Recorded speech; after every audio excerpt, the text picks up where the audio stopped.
Bonsoir à toutes et à tous, bienvenue au Reflet Médicis et merci d'avoir patienté. Ce soir vous allez redécouvrir ou découvrir pour beaucoup d'entre vous j'imagine L'amour fou de Jacques Rivette en version restaurée.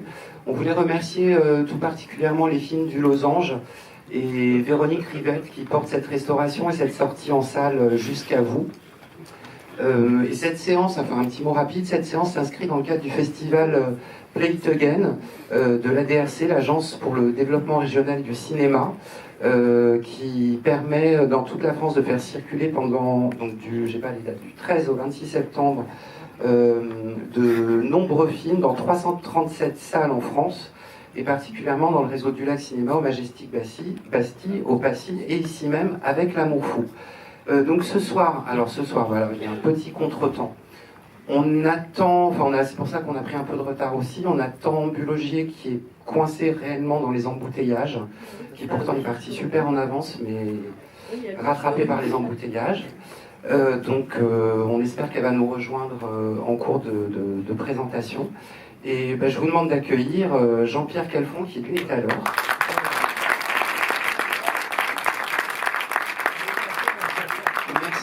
De venir à nouveau au Reflet Médicis pour L'Amour Fou. Et ce soir, je vais laisser la parole à Antoine Debec. Antoine Debec, vous êtes historien du cinéma. On collabore souvent avec vous à travers la revue L'Histoire. Et vous préparez, je crois, un travail assez dense sur Rivette. Je crois que vous avez un micro par là. Non, si? Je ne vois pas. Non, pardon. Mais sinon, voilà. je t'en... Oui, merci beaucoup. Merci au Reflet. C'est une salle importante. Et je voulais juste présenter aussi Valérie Hanin, qui est la directrice, la directrice de l'Histoire, voilà, sur lequel... Que je montre, puisqu'il y a des gens qui voulaient savoir ce que c'était. C'est une revue mensuelle d'histoire dans laquelle il y a chaque mois une critique de cinéma faite par Antoine. Voilà. Et donc dans le dernier numéro, celui de septembre, j'ai écrit sur 2 pages sur L'Amour Fou, la ressortie de L'Amour Fou. Voilà qui est un événement. Jean-Pierre, qu'est-ce que ça vous fait de venir de nouveau comme ça parler de L'Amour Fou? Qu'est-ce qu'il en reste? Parler, je ne suis pas tellement parleur, mais ce qu'il y a, c'est que ça me fait très plaisir de voir que ce film, qui est quand même un film difficile, 4h10, les distributeurs en général des salles n'en veulent pas parce que ça leur supprime 2 séances par jour, et le fait qu'on le ressorte, parce que c'est quand même un film très spécial, vous allez voir, qui vous permettra d'entrer dans nos têtes. Parce que c'est ça le cinéma de Jacques Rivette, c'est de vous donner du temps pour rentrer dans les têtes des personnages. Alors, il faut dire que cette magnifique restauration a été supervisée par Caroline Champetier, qui a travaillé avec Jacques Rivette à quelques reprises. C'est un film aussi assez rare parce que pendant longtemps on n'a pas pu le voir, ce film, en tout cas le voir comme on va le voir ce soir, dans des bonnes conditions. Oui, le négatif avait brûlé. Voilà. Et peut-être que vous pouvez, Jean-Pierre, un petit peu nous replonger dans les conditions du tournage. C'est un tournage qui est un peu très fiévreux, très rapide, hein, pendant l'été 67, avec des expériences assez radicales de Jacques Rivette. C'est la première fois comme ça qu'il mène aussi loin. Et ensuite, il va le garder hein, dans les films comme Out One, par exemple, qui mène aussi loin des expériences d'abord de partage du film. 12 heures, hein, de 12 heures. Ouais. Là c'est une réduction. Hein. 4h10, c'est un timbre-poste pour Rivette. Donc cette idée de partager l'écriture, l'histoire avec l'ensemble, en tout cas avec Bull et vous, Rivette disait qu'il avait cette impression pour la première fois d'avoir fait un film qui est une sorte de conversation continue sur le plateau pour préparer le film. Ça c'est quelque chose que vous vous souvenez des conditions du tournage? Oh oui, on avait d'assez bonnes conditions, oui. On a tourné en deux. Il y a deux films qui se croisent à l'intérieur de celui-là. Il y a le montage d'Andromaque que je dirige, que je fais le metteur en scène. Je ne peux pas dire que c'était quelque chose que j'avais envie de faire spécialement, parce que le classique, c'est pas mon truc. Je suis pas un comédien, je suis pas un acteur qui a fait beaucoup de classiques. J'en ai pas fait du tout d'ailleurs. Donc voilà. Mais là, ça m'a permis de lire Andromaque. Vous voyez? Parce qu'avant, quand on me donnait une scène à jouer, une scène d'un classique, je lisais la scène, mais je lisais pas la pièce. C'est un truc d'escroc, vous voyez. Je fais semblant de lire, je fais semblant de savoir où va le personnage et ce qu'ils font, mais en fait, je sais rien du tout, quoi. Voilà. Voilà, donc... et puis il y avait l'équipe de Labarthe. Hein, il y a l'équipe de Labarthe, mais avec le caméraman Étienne... comment il s'appelle? Étienne. Hein? Étienne. Ah, mais voilà Bull. Voilà Bull Augier qui nous rejoint.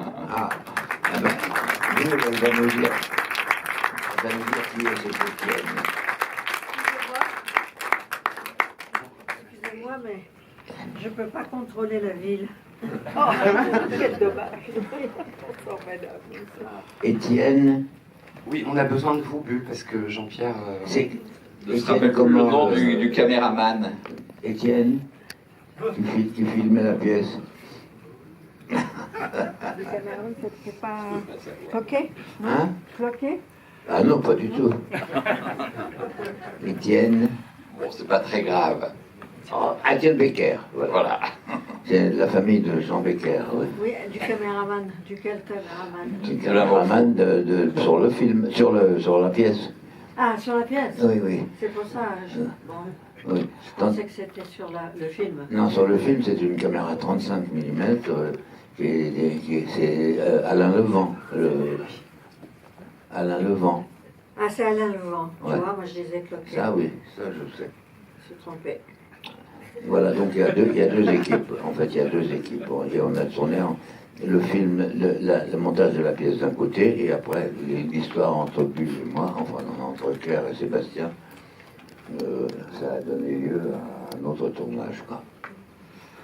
Et puis il y a l'équipe dirigée par Labarthe qui filme tout ça. C'est ce que je dis. Ouais, c'est ça. C'est ce que je viens de dire. C'est Étienne Becker Ouais. qui tenait la caméra. D'accord. Étienne C'est Becker ça. de la famille de Jean Becker. Bonjour Bull. Jacques Becker aussi. De Jacques Ah ouais. Becker. Ouais, c'est ça. Bull, j'ai demandé à Jean-Pierre qu'est-ce que ça fait de voir de nouveau l'amour fou sur les écrans. Qu'est-ce que ça vous... C'était... Ça remue quoi? écoutez, c'était à Cannes, on l'a vu, hein, n'est-ce pas? Oui, là, il y a en mai, là, à oui, Cannes, au dernier il y a Cannes. peu de Voilà. temps. Oui, ben c'était...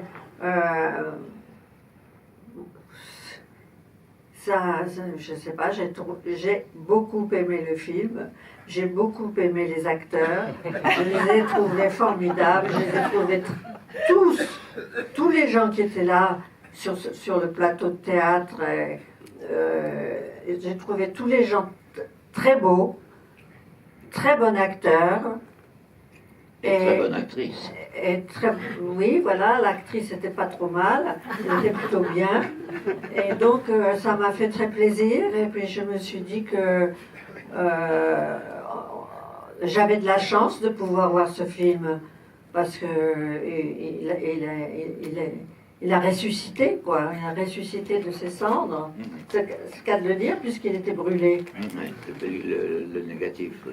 Donc, j'ai trouvé ça très bien. J'ai trouvé que le metteur en scène était très bien.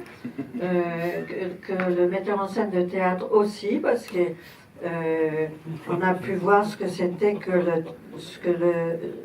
ce que les acteurs, enfin, on voit le travail des acteurs qui cherchent, qui se trompent, qui sont dans le doute, qui sont dans des difficultés. C'est un vrai travail, quoi. On a vu un vrai travail comme on ne verra jamais d'ailleurs ça dans les répétitions de théâtre, de cours de théâtre. Vous voyez, voilà. Alors, Et quel souvenir vous avez de ce tournage proprement dit pendant l'été 67? Vous avez quelle est l'ambiance qu'il y avait sur le plateau? alors maintenant j'ai parlé comme si j'étais pas présente, hein, jusqu'à maintenant. D'ailleurs, ni Jean-Pierre. J'ai parlé des acteurs que je trouvais très bons, très beaux. C'est pas moi. C'est pas toi, et c'est pas moi non plus. Non, qu'est-ce que vous me demandiez, pardon? Le souvenir de l'ambiance sur le tournage, l'ambiance. On a eu, je crois qu'on a, on était en confiance parce qu'on avait vu Jacques et puis les gens qui travaillaient autour de lui, c'est-à-dire Lydie Maya, sa script, puis Marie-Lou Parolini, qui écrivait ma partie, ou la partie de cette actrice. Comment elle s'appelle déjà? Claire. Claire, elle s'appelle. Claire, tout à fait. Sébastien, oui. Voilà, donc on était, je crois, en Oui, mais enfin, confiance. c'était nous qui écrivions aussi nos dialogues, c'est pas seulement Marie-Lou. Non. Hein? Oui. On nous demandait tous les matins, il y avait une série de 10, 15, je sais pas combien, 15 ou 20 séquences que nous avait donné Jacques Rivette. Il n'y avait pas de dialogue. C'était juste une succession de séquences comme ça. Et là, chaque matin, on arrivait et Jacques nous expliquait, voilà, dans cette scène, il devrait se passer quelque chose comme ça. Qu'est-ce que vous diriez dans cette circonstance-là? Hein? C'est ça? Oui, bien que moi, j'étais quand même... j'avais beaucoup de choses que Marie-Lou écrivait. Ah bon? Oui. Ah, ça, j'étais pas au Parce que courant. c'est quand même... Eh ben oui. Parce que Marie-Lou était Marie-Lou Parolini était un peu le Parolini. modèle de Claire aussi, avec les choses C'est comme ça. Ouais. Parce que je la connaissais de Rome aussi, où j'allais plusieurs fois par an. Et donc, Marie-Lou, je la connaissais de Rome, et donc il y avait une espèce de facilité, quoi. Oui, non, il y a beaucoup de choses qui sont écrites par... Ah bon? Oui. Mais plus pour le personnage de Claire que pour le personnage de Sébastien, sûrement. Oui, bah, il y a, sauf qu'il y a des moments où on voit que c'est pas écrit. Ouais. Hein, que c'est... Que c'est quoi? Improvisé? C'est quoi? Oui. Comment est-ce que vous appelleriez ça? Improviser, c'est un grand mot, parce que quand même, on se réunissait le matin, on disait, voilà, ce qui va se passer dans cette scène, ce que vous diriez. Donc, une fois qu'on avait dit ce qu'on avait à dire, ils construisaient la scène d'après ce qu'on avait à dire, ils gardaient des choses, ils en jetaient d'autres, voilà, comme ça. Ça a progressé comme ça, quoi. Il y avait une espèce de confiance quand même, une espèce de confiance entre nous, avec Jacques Rivette qui est très discret. Et en plus, avec Jean-Pierre, on avait déjà beaucoup travaillé ensemble depuis plusieurs années, puisque ce film s'est fait en 67 et on a travaillé ensemble avec Marco. Marco, oui. 2 pièces de Marco, les Vargas et les Idoles, oui. Et en quoi est-ce que le travail avec Marco et puis votre relation comme ça de travail, ça a été important pour le film de Rivette? Ah ben, je pense que Rivette, Il était venu nous voir, oui. il est venu nous voir et d'ailleurs il a pris, il y a presque tous les gens qui suivaient Marco qui sont dans ce film. Donc Rivette, il a vraiment Oui, je pense qu'il a choisi. Il a récupéré quelque chose de fort de ça, quoi, de cette expérience-là. Ouais. Ouais. Moi, ceci dit, il m'a laissé choisir mes acteurs pour remonter en Andromaque. Oui. Sauf Michel Delahaye, qui était un ami à lui, qu'il avait envie d'avoir dans le film, que je lui ai laissé volontiers garder. Mais j'étais quand même une grande liberté.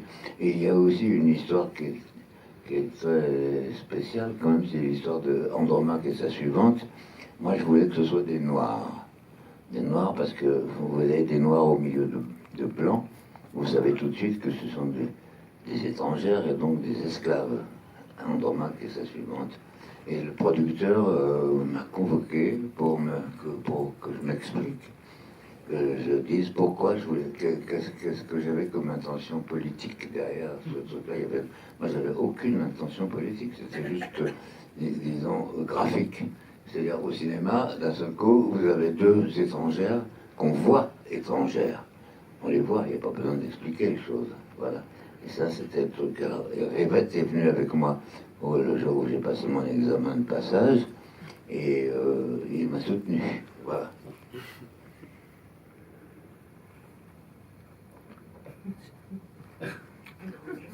Je ne connaissais pas cette histoire. Ok.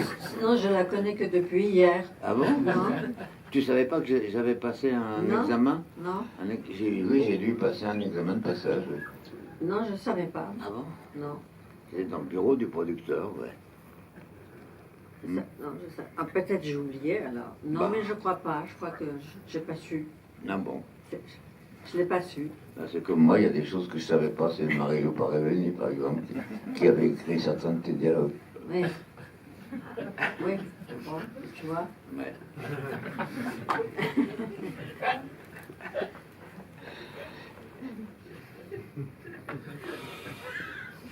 Et dans le film, il y a des moments aussi assez fiévreux, presque un peu assez violents. C'est quelque chose qui était une expérience aussi de tournage qui a dû être assez épuisante aussi, cette vitesse, non? Épuisante, non, je dirais pas épuisante. On était jeunes, on avait de l'énergie, et on avait envie de faire ce truc et de faire ce truc. Avec Jacques Jetin, on avait ces envies-là. Donc ça nous permettait de nous libérer, de libérer des choses aussi. Oui. Enfin, c'était très fort. Oui, c'était fort. Ah bah oui, oui, c'est fort quand on vous demande. Mais je veux pas vous révéler le truc. Je veux pas dire Non, c'était la scène, il y a fort. une scène très forte comme ça, mais c'est mieux de vous laisser la découvrir que de donner des indices, quoi. Enfin, c'était très fort en émotion. Pourtant, on se connaissait. C'est pas comme si on se connaissait pas du tout. Oui, on avait joué deux pièces ensemble, et deux pièces très étranges, parce que les jeunes, mais Marco, il nous faisait danser les mots, en fait, voilà, c'est ça. Donc c'était une chose, une expérience tout à fait hors cadre, quoi. Et donc on était dans un film qui était lui aussi hors cadre, voilà. Oui. Oui, pour moi, ça a été très très fort, ce film. Mais c'est aussi parce que c'était peut-être... j'avais l'émotion aussi de Jacques Rivette, de la nouvelle vague. Moi, je l'avais en tout cas. C'était une grande émotion d'avoir été choisis ensemble pour... Oui, et d'avoir quand même une vraie communication tous les deux ensemble, ouais. Parce qu'on se connaissait et qu'on avait une grande confiance l'un dans l'autre, quoi. Enfin, il me semble, enfin de ma part en tout cas, que j'avais une grande confiance entre eux. Voilà. je crois que c'est... Oui, c'est ça. Donc ça nous permettait d'aller loin dans les demandes de Jacques Rivette. Oui, dans les demandes et dans les émotions que ça pouvait provoquer, malgré notre amitié de longue date. Euh, C'était une bonne base. je aussi. crois que Jacques, il a bien manipulé les choses. Parce qu'on le décrit toujours un peu en retrait, assez réservé, Oui. et en même temps, il obtient de vous des choses assez incroyables quand même. Donc, comment est-ce qu'il fait? Ah, il faut lui demander, il est quelque part ici. Oui, quelque part. Oui.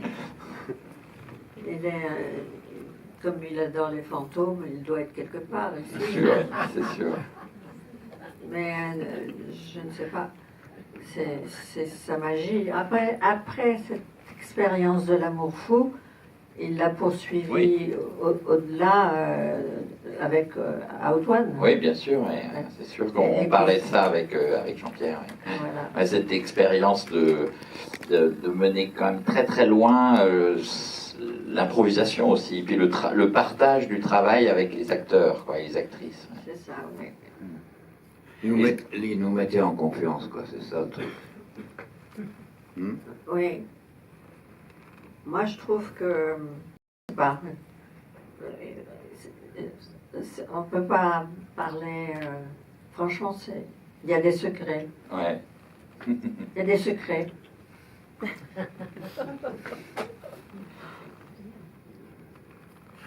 Et est-ce que vous avez retrouvé après des expériences un peu pareilles ou aussi fortes, aussi radicales? Avec Jacques, Avec Jacques ou avec d'autres? oui, on a certainement, on a eu des expériences, mais disons que pour moi, celle-là est restée la plus forte. Mais je ne sais pas maintenant. Oui, parce qu'au départ, quand on veut être acteur, quand on est jeune et tout, on veut être acteur par rapport à tout ce qu'on a vu au cinéma avant, quoi, aussi, des films très construits et tout, puis là, d'un seul coup, boum, on est balancé dans une histoire qui n'est pas unie, qui n'est pas complètement structurée, enfin si, qui est structurée, mais qui n'est pas définie, qui n'est pas définie, qui part avec les sentiments et les émotions qu'on a nous. C'est Donc, ça, les sentiments et les émotions. oui. Non, moi je l'ai pas.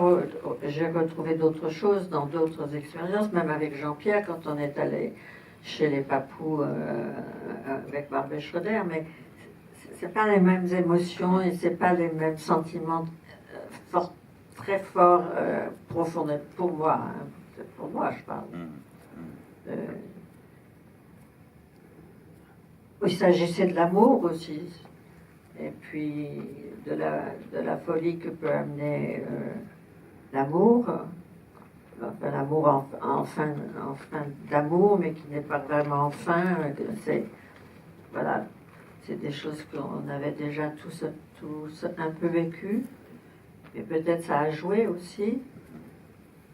Oui, parce qu'on nous demande d'amener notre vécu à l'intérieur, quoi, à certains moments, pas tout le temps. Mais on n'a pas l'occasion d'avoir beaucoup de recul.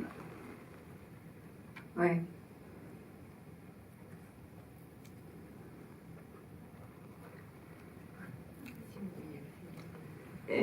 Et moi, voilà ce que j'ai vu à Cannes, je le répète, c'est le travail de théâtre qu'on fait et et ça, je trouve que c'est très très bien fait parce que c'est pas joué, c'est pas projeté, c'est pas, vous voyez. Alors, ça peut paraître parfois un peu trop en sourdine, mais c'est ça qui est formidable, je trouve. C'est que on voit des gens qui travaillent vraiment. Et avec la liberté. Moi, j'avais ma liberté de diriger les musiciens, les comédiens, comme je voulais. Extraordinaire, oui. Avec ça, il m'a laissé la bride sur le cou, Jacques Rivette. Donc, tout ce que je dis, c'est souvent, moi, je parle aux gens, dans le film, je crois, hein. Je parle aux acteurs, et je découvre ce que je dis.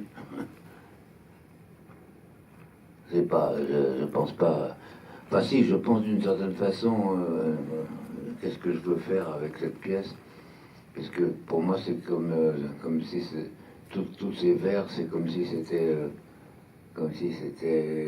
une voix intérieure, leur voix intérieure, ce qui se passe dans leur tête à l'intérieur.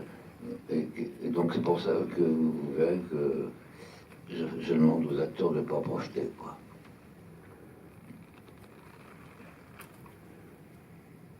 Merci Bulle, merci Jean-Pierre. Et voilà, on va pouvoir retrouver la Moscou aussi grâce à vous. Donc je remercie encore aussi Caroline Champetit et Véronique Rivette, bien sûr, pour avoir supervisé cette magnifique restauration.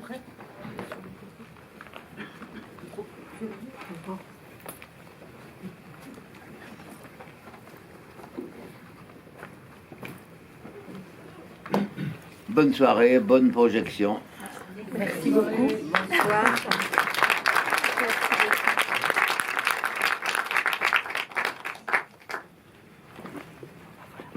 Je